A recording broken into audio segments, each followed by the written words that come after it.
में पहली बार हिंदी में पढ़ाई जाएगी मेडिकल की पढ़ाई, कैसे हुआ ये संभव? ये पूछने चले गंगाराम अस्पताल की डायबिटीज की वरिष्ठ डॉक्टर मीना छाबड़ा से। अब हर डॉक्टर को डायबिटीज की जानकारी होना क्यों है जरूरी, ये भी बताया डॉक्टर मीना ने। क्यों जरूरी है मेडिकल की पढ़ाई हिंदी में, इस मुद्दे पर बहुत महत्वपूर्ण बात कही डॉक्टर मीना छाबड़ा ने। कोरोना के पेशेंट को स्टेरॉइड देने के बाद क्यों हो गई शुगर, ये भी बताया। डॉक्टर साहिबा ने ये भी बताया कि अब कम उम्र में क्यों होने लगी है शुगर। देखिए इन सभी सवालों का जवाब वरिष्ठ पत्रकार योगेश कुमार सोनी द्वारा किए गए इस महा एक्सक्लूसिव इंटरव्यू में। नमस्कार दोस्तों, मैं आपका दोस्त योगेश कुमार सोनी और आज हम डॉक्टर मीना छाबड़ा के पास आए हैं जो डायबिटीज की स्पेशलिस्ट है। उनको एक लंबा अनुभव है हमारे चैनल में। नमस्कार मैम, आपका स्वागत है। हाँ, थैंक यू, आपका बहुत बहुत धन्यवाद। और मेरा पहला प्रश्न ये हो कि हर डॉक्टर को डायबिटीज की शिक्षा प्राप्त करना जरूरी है, ये मुद्दा आप कहती हैं, इस विषय में बताइए आप। आपने देखा होगा कि जब कोविड हुआ तो कोविड के दौरान मरीजों को डॉक्टर नहीं मिल रहे थे, फोन पर डॉक्टर ट्रीटमेंट कर रहे थे। और कोविड के समय ऐसा हुआ कि जो डायबिटिक थे, वो जो पहले से डायबिटीज थी जिनको, वो तो परेशान हुए ही। आपने पढ़ा ही होगा कि उनमें कॉम्प्लिकेशंस ज़्यादा थी, उनकी ज़्यादा मोर्टालिटी या डेथ हुई कोविड की वजह से। कुछ ऐसा हुआ कि स्टेरॉइड नाम की दवा जो दी गई, जो तरह तरह के स्टेरॉइड्स, वो हर आदमी ने दिए, हर डॉक्टर ने दिए। उस वजह से जिनको शुगर थी उनकी शुगर बहुत ज़्यादा बढ़ गई, और जिनको नहीं थी या बॉर्डर लाइन थी उन्हें डायबिटीज़ हो गई। तो तब मैंने ये रियलाइज़ किया कि चाहे आप किसी भी विषय में डील करते हो, आप हार्ट के डॉक्टर हो, आप न्यूरोलॉजिस्ट नर्व्स के डॉक्टर हो, आप जनरल प्रैक्टिस करते हो, आप बच्चों के डॉक्टर हो, लेकिन आपको डायबिटीज के विषय में पता होना चाहिए। फिर आप जानते होंगे कि हमारे मुल्क में मोटापा बहुत तेजी से बढ़ रहा है। उसके दो कारण हैं। एक तो हमारे यहाँ सुविधा नहीं है दौड़ने की, पार्क्स की, तो बच्चों में मोटापा बढ़ रहा है। दूसरा, अनहेल्दी ईटिंग बहुत हुई, बहुत ज्यादा हुई कोविड के दौरान। एक्सरसाइज नहीं हो पाई, मास्क पहनना पड़ा, लोग जाते नहीं थे, घरों में कैद हो गए, जो डर गए वो भी। और सरकार ने भी सही किया, उस समय तो कोविड से बचना जरूरी था। उसकी वजह से वजन बहुत बढ़ गया, और घर पर रहने की वजह से कुछ लोगों ने तो इस मौके का फायदा उठाया, वजन कम किया और हेल्दी खाया। कुछ लोगों ने सिर्फ बाहर का खाया और घर पे रहने से ज्यादा खाया, ऑफिस वगैरह भी बंद रहे, तो मोटापा बहुत बढ़ गया। इस वजह से हमने देखा कि हमारे कंट्री में, इंडिया में, डायबिटीज पहले ही बहुत ज्यादा था, कोविड के बाद तो बहुत ज्यादा बढ़ गया। तो डायबिटीज बढ़ गया, और जो पुराने डायबिटीज के मरीज थे उनका शुगर अनकंट्रोल हो गया, क्योंकि उन्हें स्टेरॉइड दिया गया। प्लस वो वॉक नहीं कर पाए, इनएक्टिविटी हो गई, वो डाइट फॉलो नहीं कर पाए, वो अपने डॉक्टर से मिल नहीं पाए, क्योंकि कई डॉक्टर नहीं थे, कुछ ऑनलाइन थे, तो सभी लोग तो ऑनलाइन नहीं ले पाए कंसल्टेशन। तो जब हमारे पास आए पेशेंट्स कोविड के बाद, तो हमने पाया कि उनकी शुगर बहुत ही बढ़ी हुई है।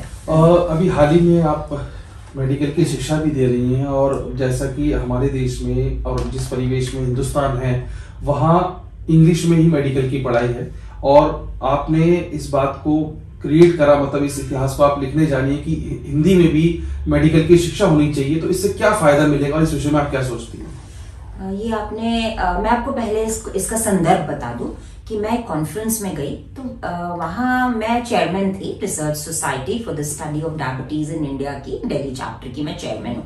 वहाँ हमारे एक डॉक्टर आए जो कि गाजियाबाद में है, डॉक्टर पंकज अग्रवाल। उन्होंने अपने विषय पर हिंदी में बात की, और साइंस के शब्द जो है, साइंटिफिक लैंग्वेज, वो इंग्लिश में बोला, लेकिन उन्होंने बात हिंदी में की। तो मुझे उनसे बहुत प्रेरणा मिली, और मैंने जब उनसे बातचीत की तो उन्होंने मुझे बताया कि जो हमारे डॉक्टर्स ग्रामीण परिवेश से आते हैं, रूरल एरिया से आते हैं, इवन शहर से, जो सरकारी स्कूल जहाँ हिंदी मीडियम में पढ़ाई होती है, पर्टिकुलरली हमारी हिंदी स्पीकिंग स्टेट्स जो है, उत्तर प्रदेश हुआ, मध्य प्रदेश हुआ, राजस्थान हुआ, बिहार हुआ, वहाँ के बच्चे जब मेडिकल की पढ़ाई एकदम से देखते हैं कि पूरी इंग्लिश में होती है, तो 1-1.5 साल तक तो वो कुछ समझ नहीं पाते, तो उनको काफी परेशानी आती, सारा लिटरेचर इंग्लिश में। तो हमने पाया कि बच्चा मेहनती भी है मेडिकल कॉलेज में, पर क्योंकि सब कुछ इंग्लिश में होता है, कॉन्फ्रेंस भी इंग्लिश में होती है, और सब कुछ मोरल कम हो जाता है, आत्मविश्वास खत्म हो जाता है। यस, कहीं उसे ऐसा लगता है कि मैं जो इंग्लिश स्पीकिंग लोग हैं उनसे मैं पिच कर रहा हूँ। सबको ऐसा नहीं लगता, पर कुछ लोगों को। तो फिर डॉक्टर पंकज अग्रवाल से प्रेरणा लेके मैंने डिसाइड किया कि मैं भी जो अपना टीचिंग प्रोग्राम है, 2 चीजें इसमें बताना चाहूंगी। एक तो मैंने कोविड के दौरान डिसाइड किया कि हमको MBBS डॉक्टर्स को और ऐसे डॉक्टर्स जो छोटी जगह पे प्रैक्टिस करते हैं उनको डायबिटीज की शिक्षा देनी चाहिए। तो हमने एक ये टीचिंग प्रोग्राम डेवलप किया, उसमें हम 8 या 10 क्लास लेते हैं। व्हाट इज डायबिटीज, डायबिटीज से क्या क्या हो सकता है, आपकी आंखों पर, आपके गुर्दों पर, आपके हार्ट पे असर हो सकता है, इससे कैसे बचा जा सकता है, दवाइयां कौन सी है, इंसुलिन क्यों आवश्यक है, टाइप 1 और टाइप 2 डायबिटीज क्या है, टाइप 1 में तो इंसुलिन की जरूरत होती है, क्यों जरूरत होती है, टाइप 2 में क्या होता है, उनमें कब इंसुलिन लगती है। तो इस बारे में हमने एक मॉडल डेवलप करा और हमने पढ़ाना शुरू किया और हमसे स्टूडेंट्स जुड़ते चले गए। फिर जब मैं डॉक्टर पंकज अग्रवाल से मिली तो उनका तो ये बड़े लेवल पे चल रहा है। अब उन्होंने king George medical university Lucknow से टाई अप किया है, वहाँ के डीन से, और अब वो किताबें लिखना चाहते हैं सिंपल लैंग्वेज में, हिंदी में। तो मैं भी उसमें योगदान देना चाहती हूँ और हिंदी में मैं भी केसेस वगैरह लिखना चाहती हूँ जिससे स्टूडेंट्स को हेल्प मिले। मैम, जैसे कि कोरोना में जो पेशेंट है, हमने तो लहर तो बुरी तरह देखी, तीसरी का इतना प्रभाव नहीं, लेकिन है फिर भी कोरोना लोगों को, और हमने देखा कि जिनको वो स्टेरॉइड लगे थे और वो जो उनको शुगर हो गई, वो स्थायी शुगर है, वो जीवन भर के लिए हो गई या कुछ समय के लिए ठीक हो जाएगी, ये लोगों का बड़ा प्रश्न रहता है।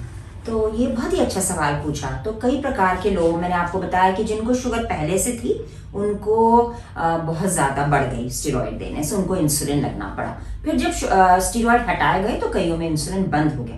कुछ ऐसे लोग थे जो शुगर नहीं थी, जिनको शुगर थी और वो कंट्रोल ही नहीं थी, तो कोविड के दौरान स्टेरॉइड देने की वजह से और भी अनकंट्रोल्ड हो गई और उन्हें इंसुलिन लगाना पड़ गया। तो वो तो अब इंसुलिन पे रहेंगे क्योंकि उनको पहले भी इंसुलिन की आवश्यकता थी, वो डिले कर रहे थे। कोविड में स्टेरॉइड लगा, कोविड में उन्होंने शुगर बार बार चेक की डर के मारे और उन्हें पता चल गया, तो वो तो एक अच्छा हुआ कि वो इंसुलिन पे आ गए। जिनको शुगर नहीं थी पर उनको शुगर होने की संभावना थी, वो मोटे थे, उनको जो जिसे हम कहते हैं मेटाबॉलिक सिंड्रोम था, कि उनका वेस्ट हिप रेशियो ज्यादा था, पेट पे वजन ज्यादा था और उनको फैमिली हिस्ट्री थी, उनके माँ बाप को शुगर थी या किसी और दादा दादी नाना नानी को थी।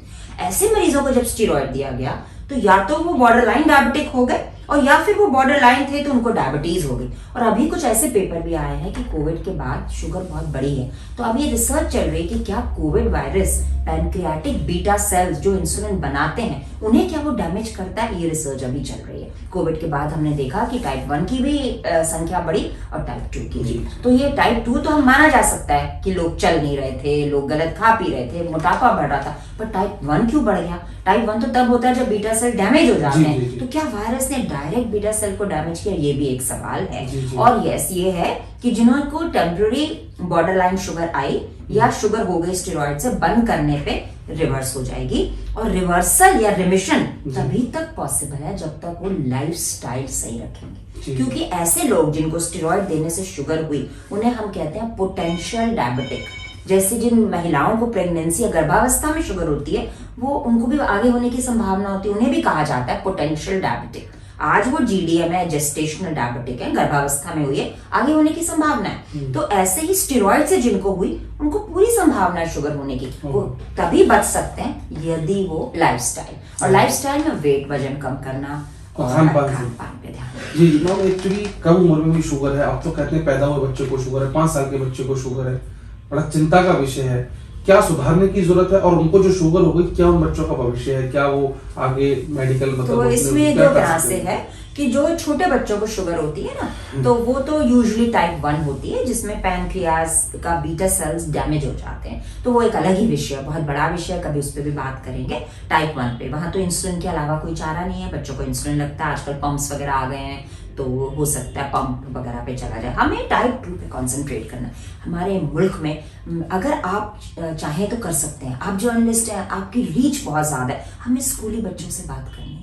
स्कूल के बच्चों को कैंटीन में हेल्दी खाना, ये हमारी जो गलत एक मिथ है, ये हमारी धारणा है कि सिर्फ जो है फास्ट फूड सिर्फ बर्गर होता है, नहीं पिज्जा होता है, नहीं, छोले भटूरे भी फास्ट फूड है, वो भी उतना ही नुकसान कर सकता है। आपने देखा है कि भटूरे वाला उसी तेल में भटूरे तलता रहता है। तो कोई भी ऐसी चीज जो नुकसान करती है, जिसमें ट्रांस फैट होता है, जो मोटापा बढ़ाती, तो हमें स्कूली बच्चों को एड्रेस करना है, टीचरों को एड्रेस करना है, हमें लाइफस्टाइल के बारे में स्कूलों में बात करनी है। तो मैंने ऐसा एक प्रोग्राम भी चालू किया जहां हम स्कूली बच्चों से, प्रिंसिपल से, टीचर से बात करते हैं। तो हम ये जो मोटापा बढ़ रहा है ना, इसकी वजह से यंग एज में शुगर हो रही है। और आपको ये भी पता होगा कि हम ज्यादा प्रोन है, हमें बोलते हैं इंडियन फिनोटाइप, हमारा इतना वेट नहीं होता, हाथ पैर पतले होते हैं, पेट पेट- पे जाता पेट होता है। हाँ। तो हमें इस पे कंसंट्रेट करना है। एक्सरसाइज हमारा पूरा मुल्क ही नहीं करता, हम बहुत मुश्किल से ही एक्सरसाइज करते हैं। उसके भी कई कारण हैं। पार्क नहीं है लेडीज के लिए, सेफ्टी नहीं है, किस प्रकार से वॉक करें, सड़कों पे तो वॉक नहीं की जा जी, बहुत अच्छी सकती, बात है। वॉकिंग ट्रैक नहीं है, साइकिलिंग ट्रैक्स नहीं है। और हमारे यहाँ कभी भी स्पोर्ट्स को प्रमोट नहीं किया जाता, हमारे यहाँ सिर्फ पढ़ाई को प्रमोट करते जी। हैं। तो बहुत सारी चीजें हैं, सरकार भी कर सकती है, पर हमें खुद भी करना है, लाइफस्टाइल चेंज करना है अपना। We have to start today, कभी तो स्टार्ट करना है। वॉक करना शुरू करें, कम से कम 30-35 मिनट रोज वॉक जी। करें और खान पान पे ध्यान दें। तो इससे हम प्रिवेंट कर सकते हैं ये जो सुनामी आ रही है ना मोटापे की और जी। शुगर की। जी, हमसे बात करने के लिए बहुत बहुत धन्यवाद। आपने बहुत अहम विषयों पर चर्चा करी। हम चाहते हैं दर्शक वो देखें, सुने और इस पर अमल करें। Thank you, thank you.